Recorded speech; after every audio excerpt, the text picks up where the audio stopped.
When you hear the word grief, what comes to mind? Most people immediately think about the death of a loved one. That was my answer too before taking this course. However, as I learned more about grief and loss, and especially after interviewing Mrs. Gibbs, who is a licensed therapist who provides counseling service to justice involved adolescents, I realized that grief is much broader than death. Many of the youth involved in the juvenile justice system are grieving losses that often go unrecognized. Those losses may include parental incarceration, abuse, removal from the home, changing schools, community violence, or the loss of safety, stability, and healthy relationships. As a juvenile probation officer in our group, this topic resonated with me because it challenged me to look beyond a young person's offense and consider the experiences that may be influencing their behavior. Today, we'll explore how grief affects justice involved youth, examine what the research tells us about their experiences, share key insights from our interview with Mrs. Gibbs, and discuss how trauma informed, evidence based social work interventions can promote healthy healing, resilience, and hope. I work in juvenile probation where we often meet youth at one of the most difficult times in their lives. While their charges may bring them into the system, those charges rarely tell the whole story. Many of these young people have experienced significant trauma, family disruption, community violence, parental incarceration, or multiple placement changes before ever entering the justice system and meeting a probation officer. The department provides much more than court supervision. Our goal is to address the underlying factors that contribute to delinquent behavior while promoting rehabilitation and healthy youth development. I think it's important to briefly explain who juvenile probation actually serves because many people assume we only work with youth who are incarcerated. In reality, the department serves a diverse population of youth. Depending on the youth circumstances, services may include youth in secure detention, youth who remain in the community while on probation, youth placed in residential treatment or other placements, and at risk youth who are referred for prevention or early intervention services. Our work also extends beyond the youth. Family and caregivers are an essential part of the rehabilitation process because lasting change often depends on family involvement and support. The department offers comprehensive behavioral health services, including psychiatric evaluations, individual, family, and group counseling. Specialized groups focus on grief and loss, anger management, substance use prevention, and family support. Youth also have access to educational services, vocational opportunities, case management, crisis intervention, and community referrals. Specialized programs address needs such as human trafficking, truancy prevention, mentoring, and leadership development. I also feel it is important to highlight that juvenile probation is not solely about accountability. It is also about rehabilitation, connecting youth with services, strengthening families, and addressing the underlying factors that contribute to delinquent behavior. What stood out to me from the interview was that grief is often present even when no one is calling it grief. Next slide. The Fort Bend County Juvenile Probation Department serves youth between the ages of 10 and 17, with the majority of referrals involving adolescents between 15 and 16 years old. Approximately 70 to 75% of the youth served are male. Although Fort Bend County is one of the most diverse counties in Texas, Black and Latino youth continue to be disproportionately represented within the juvenile justice system. The most common referrals involve property offenses, substance related and public order violations, crimes against persons, status offenses such as truancy and running away, and probation violations. Beyond legal concerns, many youth enter the juvenile justice system with significant behavioral health needs. Fort Bend County has reported a substantial increase in youth with mental health disorders, and research indicates that 80 to 90% of justice involved youth have experienced at least one significant traumatic event. These statistics reinforce why trauma informed care and grief informed interventions are so important. Many of the behaviors we see may be rooted in trauma, loss, and unmet mental health needs rather than simple delinquency. Many youth entering the juvenile justice system are not only responding to legal consequences, they are also carrying the weight of trauma, adversity, and unresolved grief. Next slide.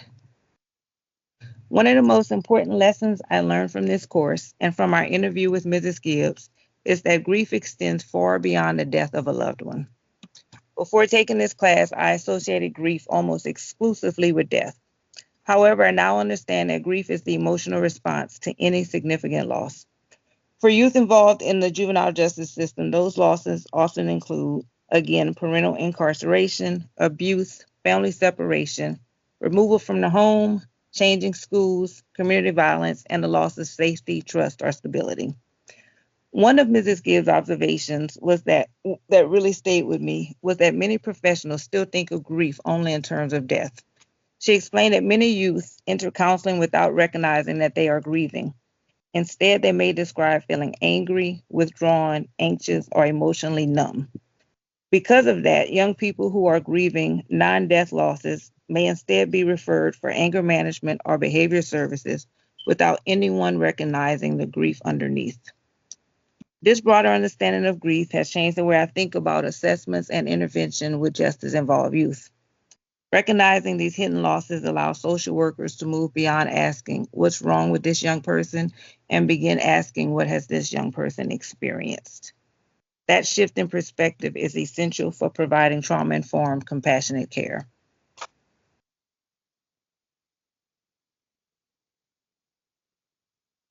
Anger is often grief in disguise. One of the biggest takeaways from the interview was learning that anger is often not the primary emotion. The clinician explained that anger is usually a secondary emotion, meaning it's covering up something much deeper. For many youth involved in the juvenile justice system, anger can actually be hidden in feelings of grief, sadness, fear, shame, or abandonment. What we may see in aggression, fighting, irritability, or deviance. But underneath those behaviors may be unresolved loss. This means this really changed my perspective because many justice involved youth are referred to counseling for anger management. Instead of asking how to control the anger, we also need to ask what happened to them and whether grief or trauma could be contributing to those behaviors. That doesn't mean every anger youth is grieving, but it reminds us not to stop at the behavior we can see. As social workers, it's important to look beneath the surface so we can understand what the youth person is really experiencing.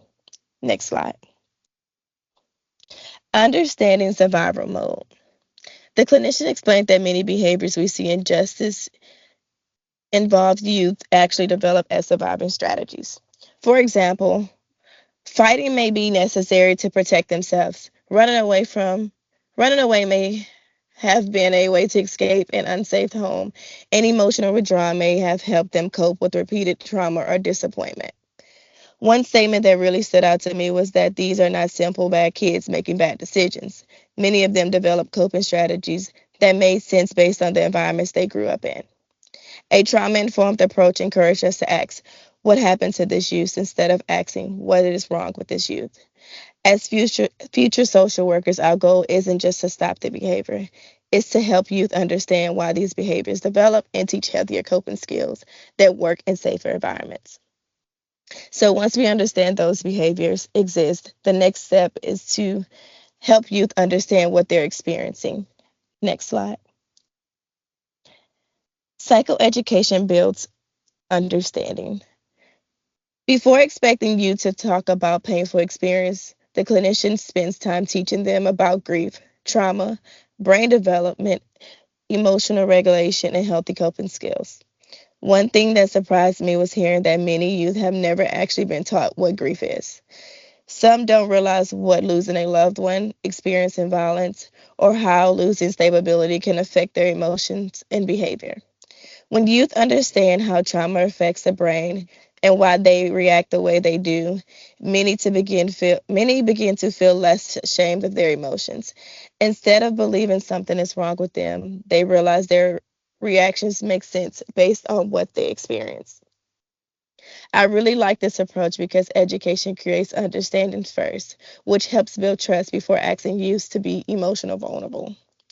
Once youth begin understanding their emotions, the clinician can start helping them build healthier coping skills. Next slide. Coping skills and building resilience. Instead of a large part of treatment focusing on teaching practical coping skills the youth can use every day, some examples include grounding techniques, deep breaths, positive self talk, journaling, relaxation exercises, and a memory jar activity. The memory jar really stood out to me. Instead of focusing on the sadness of losing someone, youth write positive memories, lessons, and qualities they want to remember. This helps them maintain a healthy connection while also encouraging hope.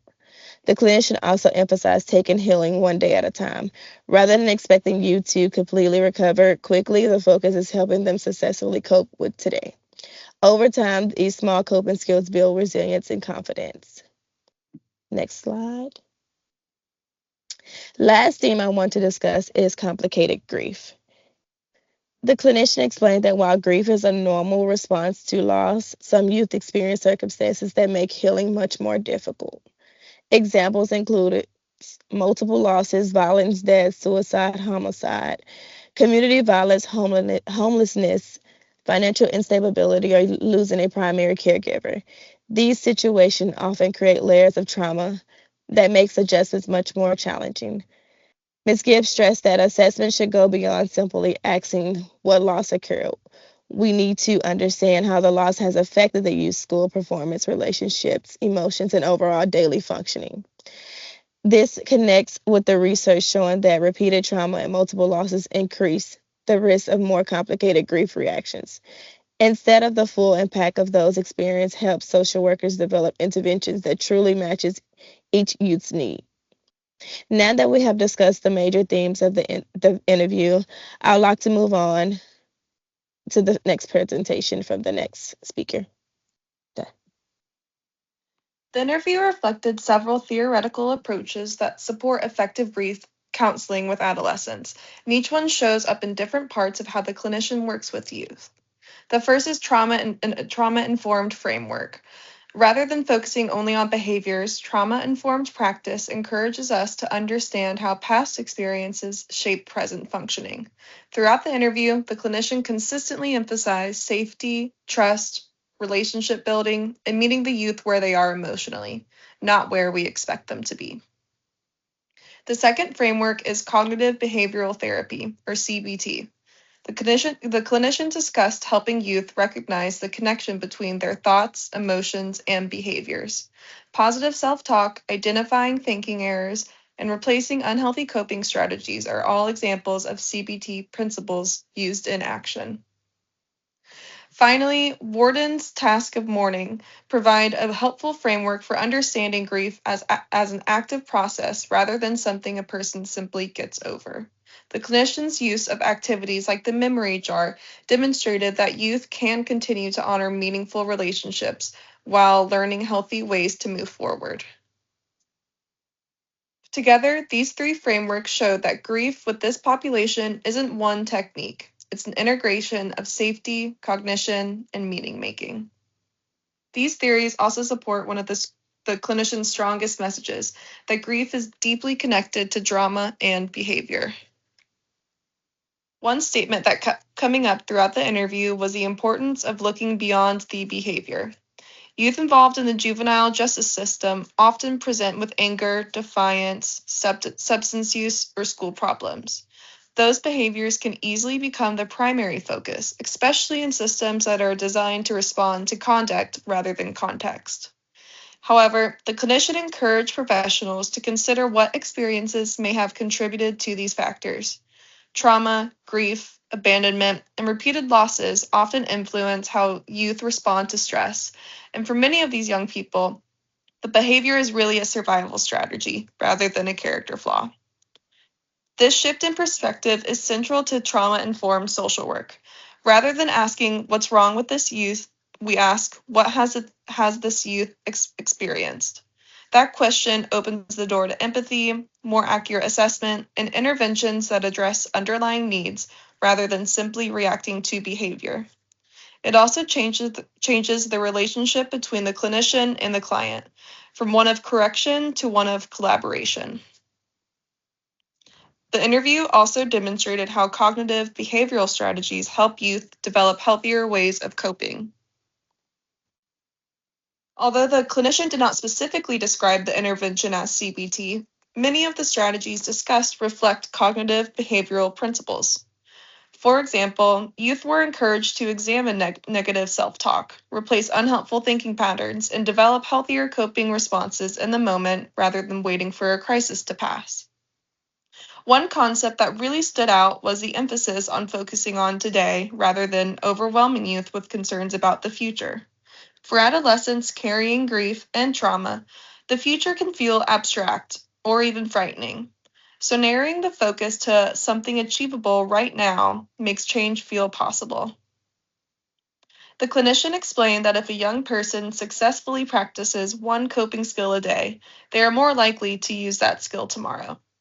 Over time, those repeated successes build confidence, resilience, and healthier behavior, not because a young person is told to change, but because they experience evidence that they can. I appreciated this strengths-based approach because it focuses on progress rather than perfection, which feels especially important for youth who are used to being defined by their worst moments. The clinical insight was today's coping skills become tomorrow's resilience. These theoretical approaches come together in the development of an individualized treatment plan. Based on the interview and the literature, an effective treatment plan should begin with a comprehensive assessment that looks at grief history, trauma exposure, and current functioning together, rather than in isolation. The first goal is helping youth understand grief and recognize that their reactions are normal responses to significant loss. The second goal focuses on emotional regulation through grounding exercises, breathing techniques, and mindfulness. The third goal is replacing unhealthy coping strategies, such as aggression or substance abuse, with healthier alternatives. The fourth goal involves strengthening protective factors by connecting youth with supportive adults, family members, mentors, and community resources. Finally, treatment should promote resilience by helping youth recognize that their strengths and build confidence in their ability to cope with future challenges. Taken together, these 5 goals move a young person from simply surviving their grief to actively working through it. One intervention discussed during the interview provides a practical example of how these goals can be implemented. There are many activities that can be used for intervention. Like one of them could be the memory jar. The memory jar is an intervention that helps grieving youth honor positive memories while maintaining a healthy connection with the person they have lost. Instead of focusing only on the pain of grief, people can write down positive memories, meaningful lessons, or favorite qualities of the person. Or they can also experience the loss and place them in the memory jar. These activities encourage reflection, hope, resilience, and gratitude, while allowing youth to participate in their own pace. It is trauma informed because it gives you control over what they choose to share. It also incorporates CBT by encouraging positive reflection and supports boring tasks of mourning by helping you adjust to life while maintaining an enduring bond with the person they lost. Most importantly, this intervention reminds us that grief counseling is not about forgetting someone or moving on. It's about learning healthy ways to carry that loss while continuing to grow. Literature and information making the connection. Both the literature and the clinical review shows that grief extends far beyond the death of loved ones. Justice involves youth often experience a repeated loss, including parental incarcerations, family disruptions, abuse, placements change, and community violence. The research also supports the clinicians' observations that unresolved grief may appear as anger, aggression, withdrawal, or other behavioral concerns. Finally, both emphasize the importance of psychoeducation, helping youth understand grief and trauma, reduce in fear and stigma, normalizes their emotions responses, and provides healthier ways to cope. Together, these findings demonstrate that early identification of grief leads to more effective interventions. Implication of social work practice. These projects reinforce the important role of social workers play in recognizing grief that may otherwise go unnoticed. During assessments, social workers should screen for grief and loss, including non-death losses such as family separations, school transition, exposures to violence, and changing caregivers. The interview allows highlight the importance of practical cultural humility rather than making assumptions. Social workers should ask families about their beliefs, traditions, and support systems related to the grief. By using trauma-informed intervention, collaboration with families and community partners, and strengthening protective factors, social workers can help you build resilience and develop healthy ways of coping with loss. Recommendations for juvenile justice. One of the strongest recommendations from this project is to increase grief awareness within juvenile justice systems. The clinicians explains that many referrals focus on anger management or behavioral problems without recognizing the grief underlying those behaviors. Improving grief and loss training for probation officers, counselors, teachers, and other professionals can support earlier identification and more appropriate referrals for grief counseling. Expanding grief screening during intake, strengthening collaboration between probation and mental health providers, providing ongoing support after grief group, and can improve continuing of care and better meet the needs of justice involved youths. Personal reflections. You're not a bad kid. You need coping skills.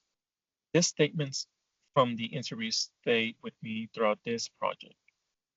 As the juvenile probation officer in our group, it really resonates with me because it reminds us that behavior often reflects experience that have never been fully understood or addressed. This project challenged me to look beyond a youth behavior and think more intentionally about the losses they might experience and how those losses continue to influence their choices. That perspective does not remove accountability, but it allows us to respond with greater empathy, curiosity, and understanding. Grief is often hidden behavior that tells a story, and healing begins when we recognize that youth people have experienced and to help them build healthier coping skills. The conclusion, looking beyond the behavior. This project reminds us that grief is not limited to death and that justice involved youth often experience multiple cumulative losses throughout their lives. Trauma-informed and culturally responsive care allow us to recognize those losses and provide meaningful support that promotes health healing. One of the most important lessons from the interview is that we recognize grief that was gone unseen. We stop asking, what's wrong with this for you? And begin asking, what was this youth's experience? That shift reflects the heart of trauma-informed social workers by encouraging us to see the whole person rather than defining them by their behavior or involvement in the justice system. As a future social worker, we have the opportunity to create space where youth people feel heard, understood, and supported as they learn healthier ways to cope with loss. Thank you for listening, and we are happy to answer any questions. Here are the references used for this presentation.